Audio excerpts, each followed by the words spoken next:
Chelsea Football Club are on high alert as Conor Gallagher puts in a very good cameo for England to go and win 1-0 against Serbia. Mudryk has a day to forget purely based on the fact that they were humiliated as the Ukraine against Romania, and Chelsea fans are in meltdown. And finally, we need to talk about Kendry Paez, because I know I'm pronouncing his name wrong. I need to learn how to pronounce it properly. I've heard so many different variations of it, but people are getting carried away with these performances and are putting unnecessary pressure on the kid. I'm going to be the person that gives you the harsh truth. I'm going to give you the reality check that you need, and I need you to temper your expectations because they're getting a little bit carried away. But before we get started, I need you lot to do me a massive favor. I need you to hit that like button for 1,000 likes because you're clearly enjoying what you're seeing and it helps me out. Secondly, if you're new to the channel, subscribe because we're getting super close to 35,000. We're like 350 away. So come on, you know what to do. And finally, in the comments below, let me know one thing. Does Conor Gallagher deserve to start for England? Yes or no? And let's get into it.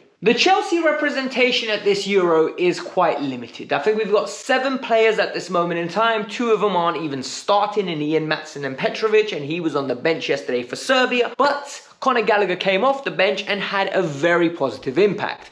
You all know I'm not Conor Gallagher's biggest fan, purely based on the fact that I think we demand more from a Chelsea midfielder that starts. However, I always give praise where it's due. I think Conor Gallagher came on, he did his job, he was tough in tackles, he won the ball, he stabilised the midfield a little bit, and more importantly, he showed Trent Alexander-Arnold it's not that easy to play in the midfield, geezer. And the reality is, I think Conor Gallagher has played himself into this team, and it is phenomenal. Good for Conor. I want Conor to have a good Euros. I want Conor to prove to the world that he's a good player, and then if need be, we can sell him for £55 million. You know what I mean? We need to talk about England big picture, because Chelsea's interests are Conor Gallagher and Cole Palmer, and Cole Palmer ties in with the Phil Foden problem, as I'm going to call it. However, it's not really a problem. It's actually a lovely problem to have. Like, it's a lovely situation to have for Gareth Southgate. At this moment in time, Phil Foden is playing on the left wing, and Gareth is doing that classic thing that England managers do. You know, oh, it's a big name, he has to play. When the reality is, Gordon at Newcastle as a left winger has been phenomenal. And if you're taking him, Gareth, give him an opportunity. Eze finished the season wonderfully from the twin 10 positions with Elise and him in the twin 10 and him drifting to the left-hand side. And Cole Palmer can play on the left-hand side. People are going to tell you, oh no, he can't. Oh, Cole Palmer struggles to play. He's a right winger. We need to stop looking at individuals as people that can just play one position and that's it. Cole can play in the 10, and I promise you Cole can play on the left wing as well. He might not be cutting in and shooting on his right foot, but he has got the personality to come short, tuck in, drift, demand the ball and create stuff. And this is where I think Gareth Southgate needs to look in the mirror and make a decision on Phil Foden. We can't have another tournament where you're going to start saying Phil Foden is rubbish but still play him. I don't think Phil Foden's rubbish. We need to be realistic in what we're saying. He's a very talented player. However, this system isn't getting the best out of him, especially with the fact that the guy doesn't even have an overlap because he's got Trippier playing at left back. So consistently he's left isolated. I don't think he's got the post moves to beat anybody and create something for himself. He's more of an individual that is a give and go, get in behind, smash it in, or be in the little pockets, create a little chance, slide it through. I think England need to move off from him. And the final decision is regarding Trent. He needs to make a decision what he's going to do. The logical move, and the move that he's going to go for, is going to be Gallagher coming in for Trent, because then all of a sudden you got Bellingham late runs into the box, Conor Gallagher running around and putting in challenges and stabilising the midfield, doing the extra little bit of dog work next to Declan Rice, and all of a sudden you got 2 water carriers. You got Bellingham, you've got Foden, or whoever you play on the left-hand side, Bukayo Saka and Kane. What I would do is a little bit different. I personally would go for a Wharton or a Kobe Mainoo, and the reason I would do that is due to ball retention.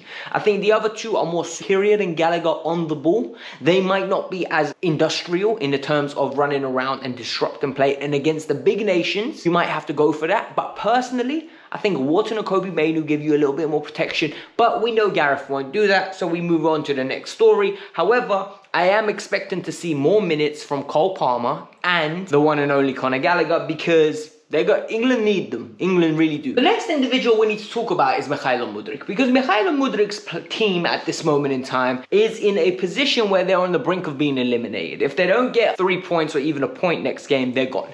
They just lost to the weakest team in their group in Romania, and it was humiliating fashion. First 20 minutes, they were very positive. I thought Mudryk was having a good game, and I still think Mudryk had a decent game. You know, the problem is they ended up losing 3-0, and that really tailors the picture in a way that is extremely negative, right? Everybody now is just assuming the worst. Everybody now is just saying this team sucks, and now everyone is bombarding the fact that Mudryk didn't have a good game, when in reality, he just had a standard game. And that is exactly it. He had a standard game. It was nothing good. It was nothing bad. It was nothing special. It was just standard.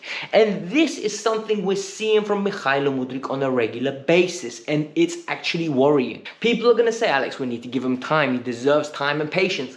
And whilst I understand he deserves time and patience, how much time does he need? Because what I'm going to ask you is, do you want Chelsea to win trophy? Do you want Chelsea to compete in a top 4? Do you believe you can do that whilst you have a player that is so inconsistent? It's not like Mudryk is a 1-in-4 guy. It's not like Mudryk is the type of player that has 2-3 great games, 4 bad games, 2-3 great games, 4 bad games.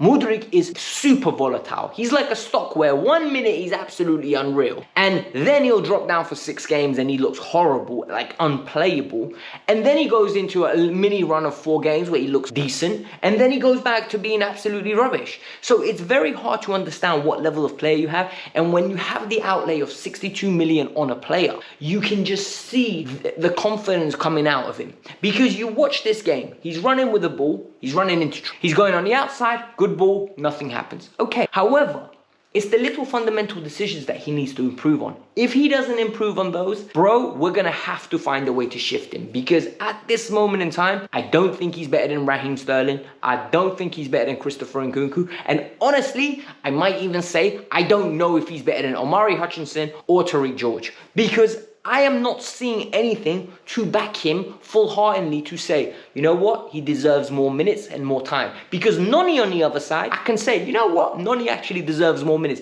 Because we're seeing good performances from Noni. Kendry for Ecuador, Paez, has been very interesting to watch. And the reason I'm going to say interesting is because I think a lot of us don't watch him regularly. And if you have time to watch the Ecuadorian league, I am going to ask you, A, do you live in Ecuador? And B, what other football teams do you support? Because the fact that people will go and watch every day the Ecuadorian league and understand how he's playing and have all this analysis, for me, is very hard because I don't even know what channel they play on. However, at this moment in time, he had a game against Honduras for the national team, and he looks good. And this is what I'm going to say, and people are going to say, you're hating. I'm not hating, I'm doing the opposite. I'm protecting. I think Kendry Paez is 17 years old. And he's an individual that is playing well above the years of his age. I think he's an individual that is performing above his age. However, when you bring him to a Chelsea, his age doesn't matter. At Chelsea, what's going to be expected is that you win and you contribute. And if he doesn't contribute with assists and goals,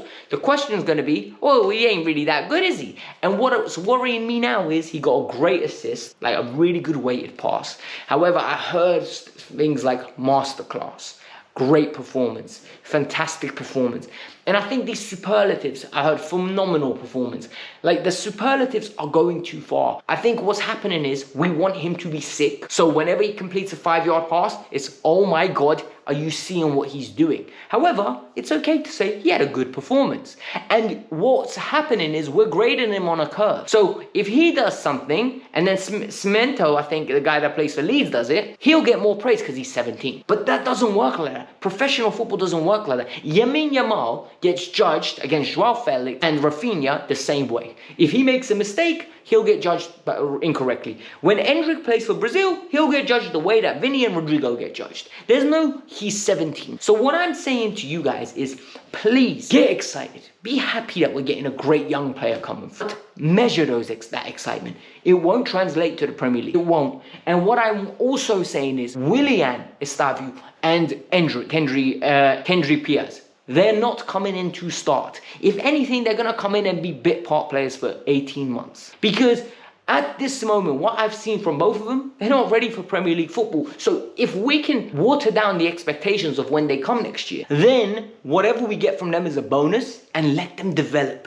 And then in 2 years' time, we'll say, you know what, we've got some ballers on our hand because they've slowly been integrated. Our first team is winning. They're learning the culture of the club. They're happy to come off the bench and make cameo appearances here and there and starts here and there. And the reason being is because we're winning. So please, I know everyone's excited about the 2-1 win against Honduras. I know people want to say he's the next big thing because everybody loves to get excited. But can we calma? Uspakoitis, relax. In Russian, uspakoitis means calm down. Uspakoitis. Alright? It is what it is. Hit the like button, subscribe to the channel. I tell you what you need to hear on this channel, not what you want to hear. So, peace out. I'm out. Have a lovely day.